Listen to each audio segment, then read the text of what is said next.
कि बटेंगे दो कटेंगे का नारा जो है वो दरअसल जो है वो गंगा जमुना संस्कृति यानी हिंदू मुसलमानों के बीच एक खाई पैदा करने के लिए, और समाजवादी पार्टी कह रही कि हम बटने नहीं देंगे।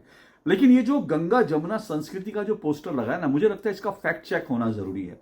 समाजवादी पार्टी किस गंगा जमुना संस्कृति की बात कर रही है, और दरअसल वो किस तरह की गंगा जमुना संस्कृति जो है जब वो सत्ता में होती है तो किस तरह की गंगा जमुना संस्कृति चलाती है, उसको लेकर आज मैं बात करना चाहता हूं। बहुत महत्वपूर्ण बात है, बहुत गौर से सुनिएगा।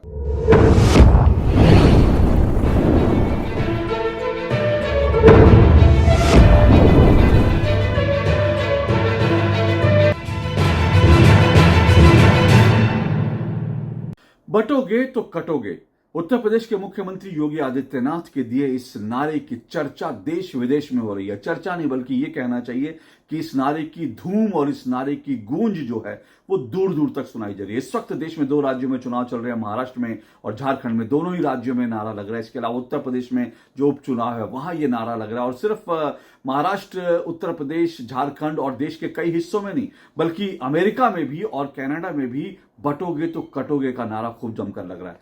हालांकि इस नारे का टेस्ट होना अभी बाकी है। हरियाणा में लोग कहते हैं कि इस नारे को लेकर, इस नारे के कारण जो है हिंदू एकजुट हुआ था, लेकिन अभी महाराष्ट्र और झारखंड के चुनाव में इस नारे की असली परीक्षा है कि ये नारा वास्तव में हिंदू इस नारे को एक्सेप्ट करते हैं और बढ़ते नहीं, एकजुट होते हैं कि नहीं होते, ये कहना भी मुश्किल है। 23 तारीख को जब चुनाव नतीजे आएंगे महाराष्ट्र, झारखंड और साथ साथ उत्तर प्रदेश के उपचुनावों के, तब ये हमें पता चलेगा कि इस नारे का वास्तव में जमीन पर क्या असर हुआ। लेकिन अभी भारत की राजनीति में इस नारे पर खूब जमकर बहस हो रही है। एक तरफ कुछ लोग ऐसे हैं जो ये कहते हैं, राजनीतिक विश्लेषक और बीजेपी समर्थक जो ये मानते हैं कि ये नारा जो है बीते 30-40 सालों में अब तक का सबसे प्रभावी नारा है, सबसे प्रभावशाली नारा है। जय श्री राम का नारा लगा था 80 के दशक में, उसके बाद ये ऐसा नारा है जो देश और दुनिया की राजनीति को सीधे सीधे प्रभावित हो रहा है। तो जय श्री राम के बाद ये अब तक का सबसे प्रभावी नारा है। दूसरी तरफ जो कांग्रेस समर्थक हैं, इंडी अलायंस के जो लोग हैं और समाजवादी पार्टी के लोग हैं, वो कहते हैं कि ये नारा ध्रुवीकरण का नारा है। वो ये भी कहते हैं कि ये नारा जो है बीते 40 सालों में अब तक का सबसे घटिया नारा है और ये हिंसा भड़काने वाला है। तरह तरह की बातें चल रही हैं। लेकिन इस सब के बीच जो है पोस्टर वॉर भी शुरू हो गया उत्तर प्रदेश में। और उत्तर प्रदेश की अगर मैं बात इसलिए कर रहा हूं क्योंकि इस नारे से सबसे ज्यादा परेशान अगर कोई है तो अखिलेश यादव और समाजवादी पार्टी है।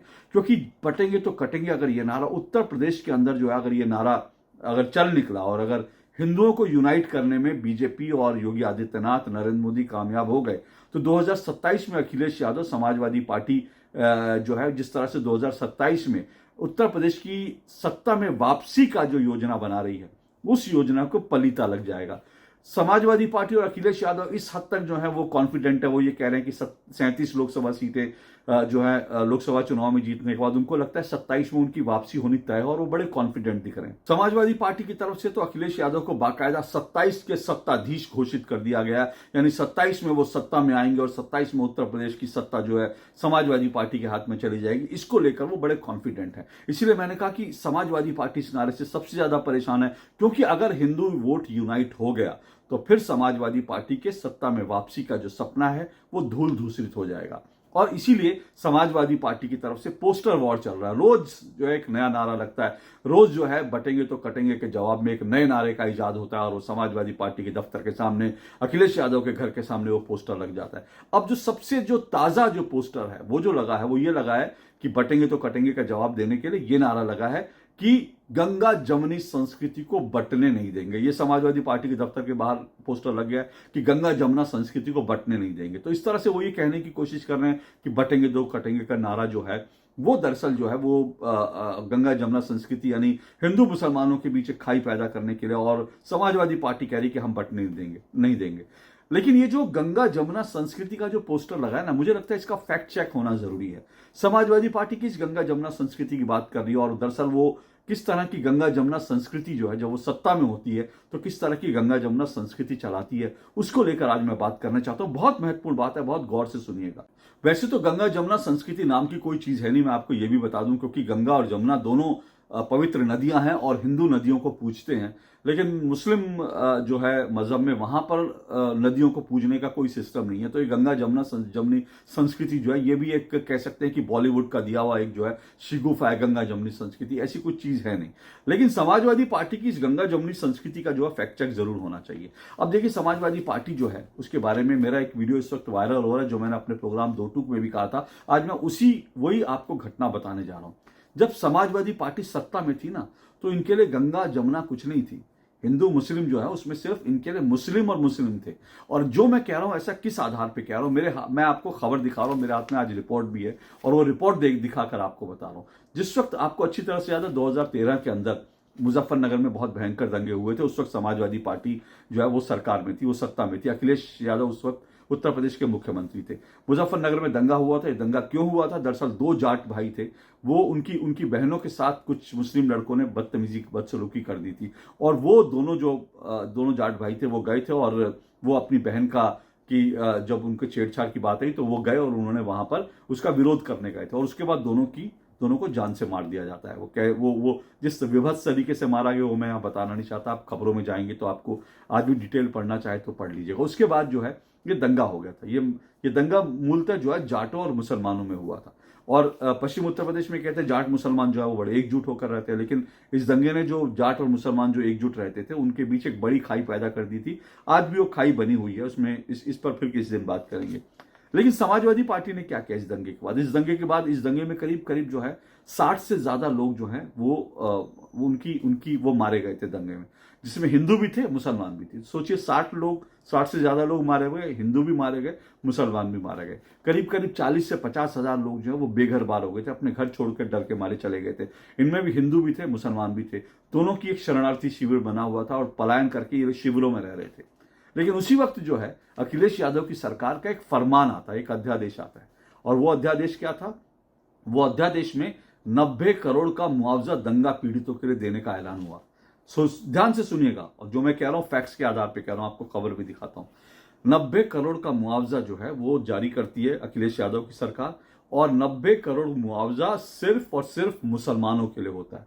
90 करोड़ मुआवजे की जो लिस्ट है उसमें सारे के सारे मुस्लिम होते हैं, एक भी हिंदू का नाम नहीं होता। ये देखिए गंगा जमुना संस्कृति है कि दंगा हो और हिंदू मुसलमान दोनों मरे, लेकिन मुआवजा जो है वो सिर्फ मुसलमानों को देना। यही गंगा जमुना संस्कृति है समाजवादी पार्टी की। तो समाजवादी पार्टी ने कहा नहीं, सिर्फ मुसलमानों को हम 90 करोड़ का मुआवजा देंगे, हिंदुओं को क्या देंगे? हिंदुओं का ठेंगा देंगे। तो ये जो है इस तरह का पूरा अध्यादेश आ गया। लेकिन इस अध्यादेश को चुनौती दी गई, और जब चुनौती दी गई क्योंकि जो इस पर पीआईएल लगी, सुप्रीम कोर्ट तक मामला पहुंचा, और सुप्रीम कोर्ट में जब ये बात सामने आई कि सिर्फ एक जो है मुसलमानों को मुआवजा दिया जा रहा है, हिंदुओं को, तो सुप्रीम कोर्ट ने समाजवादी पार्टी सरकार के कान उमेटे। ये रिपोर्ट जो है वो क्या कहती है सुनिए, ये बड़ा ध्यान से सुनिएगा। सुप्रीम कोर्ट में मुजफ्फरनगर दंगे के मामले में उत्तर प्रदेश सरकार को फटकार लगाई। जब यह मामला कोर्ट पहुंचा तो कोर्ट ने अखिलेश यादव की सरकार को फटकार लगाई। कोर्ट ने राज्य सरकार से पूछा कि सिर्फ दंगा प्रभावित मुसलमानों को ही मुआवजा क्यों दिया जा रहा है? क्या हिंदू दंगों में पीड़ित नहीं है? ये कोर्ट पूछ रहा है। मतलब सबको, दुनिया को पता है कि भैया पीड़ित जो है हिंदू भी है, मुसलमान भी है। सबसे पहले तो दो जाट भाई है, उनको मारा गया, और जब मुआवजा देने की बारी आई तो हिंदुओं को अंगूठा, मुसलमानों को 90 करोड़। ये गंगा जमुना संस्कृति है समाजवादी पार्टी की। तो इस तरह से जब ये गई तो उसके बाद जाट महासभा ने इस पर एक जनहित याचिका लगाई, और 26 अक्टूबर को इस अधिसूचना को, जो अखिलेश यादव की सरकार ने अधिसूचना जारी की थी, उसको जो है सीधा सीधा चैलेंज किया गया। तब तक राज्य सरकार की तरफ से अधिसूचना देकर कह दिया गया था 90 करोड़ रुपए मुसलमानों को जारी किए जा रहे हैं। उसके बाद चीफ जस्टिस पी सदाशिवम की अध्यक्षता वाली बेंच ने कहा कि भाई ये क्या है, सिर्फ एक समुदाय का जिक्र क्यों है, और ये बहुत गंभीर मसला है, आपको तुरंत ही अधिसूचना वापस लेनी होगी, और आप इसमें इस तरह से नहीं कर सकते। तो अगर कोर्ट ने इस अधिसूचना को वापस लेने के लिए नहीं कहा होता तो सोचिए क्या होता। 90 करोड़, अगर जाट महासभा जनहित याचिका नहीं लगाती तो सोचिए क्या होता। 90 करोड़ का मुआवजा जो है वो दे दिया जाता मुसलमानों को, और हिंदुओं को मिलता ठेंगा, दंगा पीड़ित होने के बावजूद। ये गंगा जमुना संस्कृति जो है वो अखिलेश यादव और समाजवादी पार्टी की थी जब वो सत्ता में थे। और ऐसी घटनाओं की भरमार है। अगर आप रिसर्च करने बैठेंगे, मैं रिसर्च करने बैठूंगा, तो ऐसी मतलब आपको घटनाएं जो है ना एक के बाद एक मिलेंगी। तो खुलेआम कहा जाता था, जब, क्योंकि मैं भी उत्तर प्रदेश की सीमाओं में रहता हूं, तो ये खुलेआम उस वक्त कहा जाता था, अखिलेश यादव की सरकार थी, कि जो सारे थाने हैं उनमें यादव और मुस्लिम की चलती थी। एमवाई फैक्टर था, एमवाई फैक्टर के चलते जो है उनके लिए गंगा जमुना संस्कृति मतलब एमवाई फैक्टर था।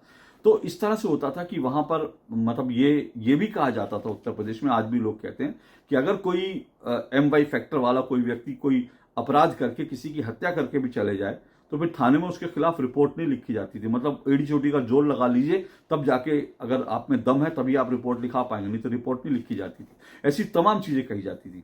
लेकिन उससे भी बड़ी बात मैं आपको बताने जा रहा हूं कि समाजवादी पार्टी ने, अखिलेश यादव की सरकार ने यह भी कोशिश की थी, 2012 की बात है, 2012 के बाद 2012 या 13 की बात है, उन्होंने ये भी कोशिश की थी कि जो आतंकवादी बम धमाकों के अंदर जो पकड़े गए थे उनको रिहा करने की भी कोशिश की थी। यह भी मैं आपको खबर दिखा रहा हूं, यह भी खबर चौंकाने वाली है। दरअसल जो है आपको अच्छी तरह से याद है 2006 के अंदर उत्तर प्रदेश में कई बम धमाके हुए थे, जिनमें संकट मोचन हनुमान मंदिर वाराणसी का वहां हुए थे, और इसके अलावा कचहरियों में हुए थे। वाराणसी, फैजाबाद, लखनऊ की जो कचहरी थी वहां पे बम ब्लास्ट हुए थे। तो इन सब के जो है आरोपी पकड़े गए थे। अब इनके ऊपर मुकदमा चल रहा था। कोर्ट ने ऐसे, लोअर कोर्ट ने इनमें से कई लोगों को 20-20 साल की सजा सुनाई थी क्योंकि ये बम धमाके में शामिल थे, आतंकवादी थे। अब समाजवादी पार्टी की सरकार ने ऐसे 14 लोगों को इनका मुकदमा वापस लेने के लिए कहा कि सरकार इनका मुकदमा ले। सोचिए, ये गंगा जमुना तहजीब है, ये गंगा जमुना संस्कृति है कि आपने आतंकवादी, क्योंकि वो एक मजहब विशेष के हैं, उनका मुकदमा वापस लेने के लिए कोर्ट में बाकायदा इन्होंने अर्जी लगा दी कि इनका मुकदमा हम वापस ले रहे हैं। और ये वापस क्यों ले रहे थे आपको ये भी बता देता हूं, क्योंकि बहुत सारे लोग शायद आप भूल गए होंगे। इसीलिए जो आपकी याददाश्त है या हमारी जो याददाश्त है उसके ऊपर से जो है वो जो धूल हटी है, चढ़ी हुई है, उसको हटाना जरूरी है। 2012 में अखिलेश यादव की, क्योंकि ये सारे जो ज्यादातर दंगे उस वक्त थे, उसमें से कुछ लोग आजमगढ़ के थे। आप जानते हैं आजमगढ़ के बारे में मुझे बताने की जरूरत नहीं, आजमगढ़ में किसका गढ़ था, आजमगढ़ में क्या लोग थे, और आजमगढ़ से कौन से लोग चुने जाते थे, ये सब चीजें जो आपको याद होगी। तो दरअसल इस दंगे में जो पकड़े गए थे, ये 2012 के उत्तर प्रदेश चुनाव के अंदर समाजवादी पार्टी और अखिलेश यादव ने अपनी गंगा जमुनी संस्कृति को दिखाते हुए अपने घोषणा पत्र में कहा था, ये जो मुस्लिम आरोपी हैं जिनके ऊपर बम ब्लास्ट का आरोप लगा है, इनको हम रिहा करेंगे। ये बाकायदा घोषणा पत्र में था। आप सोचिए कि ये 2012 के बाद देश की राजनीति किस हद तक बदल गई। 2012 में सोशल मीडिया इतना एक्टिव नहीं था। आज अगर कोई सरकार ऐसी करने की कोशिश करे आतंकवादियों को रिहा करने के लिए, तो फिर सोशल मीडिया पे हंगामा हो, सरकार की ऐसी तैसी हो जाएगी। लेकिन 2012 में अखिलेश यादव और उनकी पार्टी जो है बाकायदा अपने घोषणा पत्र में कहती है कि हम इन आरोपियों को, ये आरोपी निर्दोष है, हम इनको न सिर्फ रिहा करेंगे बल्कि इनको मुआवजा भी देंगे। आप सोचिए, बम ब्लास्ट के आरोपी जिनको लोअर कोर्ट में साबित हो चुका है इन्होंने बम ब्लास्ट किया, लोअर कोर्ट में साबित हो चुका है कि आतंकवादी थे, इनको माफ भी करेंगे, रिहा भी करेंगे और इनको मुआवजा भी देंगे। क्या दुनिया के किसी देश में ऐसा होता है कि कोई आतंकवादी है उसको मुआवजा दिया जाता है? यहां पर अखिलेश यादव की सरकार आतंकवादियों को मुआवजा तक देने के लिए तैयार हो गई थी। यह तक घोषणा पत्र में लिख दिया गया था। सोचिए कि किस तरह का जो है समीकरण, किस तरह के हिंदू जो है वो बेवकूफ किस्म के लोग हैं, किस तरह से हिंदू, माफ कीजिएगा मुझे गुस्सा आ रहा है इसलिए मैं इस शब्द का इस्तेमाल करूं, हिंदुओं का नादान कहूं, बेवकूफ कहूं, मुझे नहीं पता, लेकिन हिंदू किस हद तक जो है कि ऐसी पार्टी जो आतंकवादियों को रिहा करने के लिए, कौन से हिंदू है जो ऐसे लोगों को वोट दे देते हैं, ऐसी पार्टी के लिए वोट दे देते हैं कि आतंकवादियों को रिहा करके मुआवजा दे देंगे? ये कौन सा सेकुलरिज्म है? ये चाचा नेहरू ने ऐसा कौन सा सेकुलरिज्म लेकर आया कि आतंकवादियों को रिहा करना है और उनको जो है मुआवजा भी देना? ये गंगा जमुना संस्कृति है, ये नेहरू जी का, चाचा नेहरू का सेकुलरिज्म है। तो इस तरह का वादा किया और सत्ता में आने के 6-7 महीने बाद इन्होंने इस वादे को पूरा करने के लिए कदम उठा दिए और कहा कि हम माफ करेंगे। वो तो भला इलाहाबाद हाईकोर्ट अड़ गया। इलाहाबाद हाईकोर्ट ने कहा कि अब क्या इनकी सजा माफ करोगे, फिर इसके बाद इनको पद्म भूषण भी दे दें क्या? तो जब इलाहाबाद हाईकोर्ट ने जब इस तरह की टिप्पणी की और इलाहाबाद हाईकोर्ट ने कान उमेठा, तब जाकर जो है इन आतंकवादियों की रिहाई रुकी। 20-20 साल की इनको सजा हुई थी। ये साबित हो गया था कि इन्होंने बम ब्लास्ट किए हैं और अखिलेश यादव की सरकार, क्योंकि ये मजहब विशेष के थे, इनको रिहा करने के लिए और इनको मुआवजा देने के लिए तैयार हो गई थी। तो ये है समाजवादी पार्टी की गंगा जमुनी संस्कृति। अब आप ही बताइए, ऐसी जो गंगा जमुनी संस्कृति है, इसके खिलाफ हिंदुओं को एकजुट होना चाहिए, नहीं होना चाहिए? और इसीलिए योगी आदित्यनाथ जो कहते हैं कि बटोगे तो कटोगे, वो बिल्कुल सही है। क्योंकि अगर हिंदू बटेगा तो इसी तरह से मुस्लिम आतंकवादियों को बम ब्लास्ट करने के बावजूद और दर्जनों लोगों की हत्या करने के बावजूद उनको रिहा करने का, उनको मुआवजा देने की बात करेंगी राजनीतिक पार्टियां। क्योंकि हिंदू बट रहा है, और बट रहा है तो मर रहा है, कट रहा है। इसीलिए कहा गया बटोगे तो कटोगे। तो नारा बहुत सही है, इस बात को याद रखिए। और मुझे लगता है हिंदुओं को ये चीज कभी भूलनी नहीं चाहिए। आज के लिए इतना ही। नमस्कार।